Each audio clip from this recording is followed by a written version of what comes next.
Yo, listen to me right now. Getting stuck broke in a foreign country is one of the most stressful, embarrassing nightmares a man can put himself through. And right now, thousands of you brothers are rushing to book that flight to the DR without a real plan. Today, I'm breaking down exactly why that's a mistake and how to do this the right way. Look, I get it. You're fed up. The dating market back home is toxic.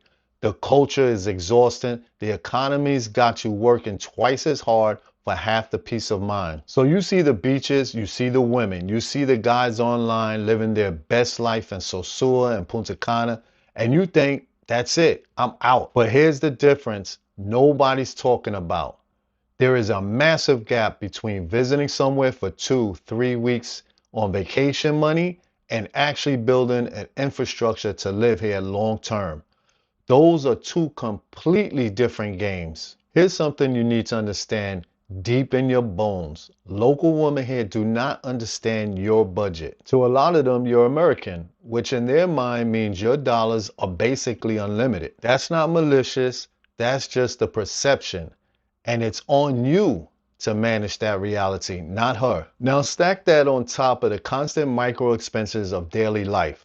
Motorculture rides, cell data, groceries, repairs, plus rising state taxes, fees, and alien card residency regulations that are specifically designed to pull revenue out of foreigners. A healthy pocket of savings evaporates way faster than you guys expect.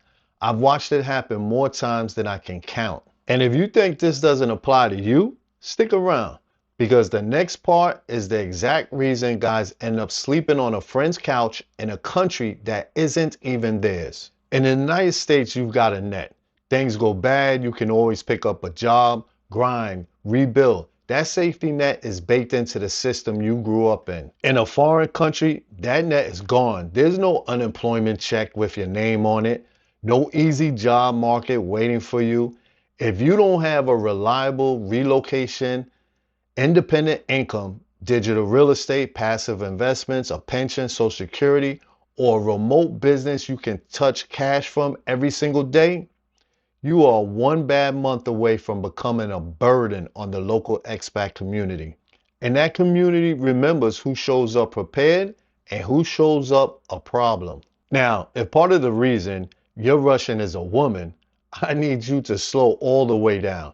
I made a full breakdown of what Dominican women are actually looking for in a man, because it is not what most guys assume.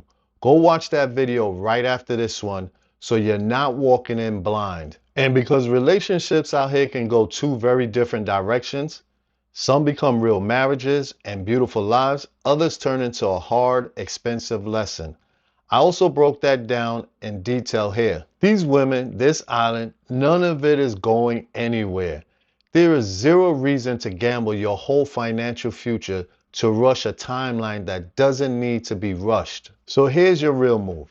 And I want you to actually hear this instead of skipping to the comments to argue with me. Option 1, build your business momentum while you still have the leverage of the US economy behind you. Stack that income source first, move second. Option 2, and this is the option I chose, run the transition model. Work back home, fly down periodically. Build your relationships and your local knowledge in chunks. No rush. Either path works. What doesn't work is landing here with a few $1,000s, no income plan, and a countdown clock you didn't set on purpose. Brothers, do not rush this only to end up stranded and broke on someone else's turf. That's not a story you want to be the main character of. If you want the actual step-by-step, the budget breakdowns, the income structures, the real numbers, that's exactly what I put together in the guide on my Stand store. The links below in the description. Go build this the right way.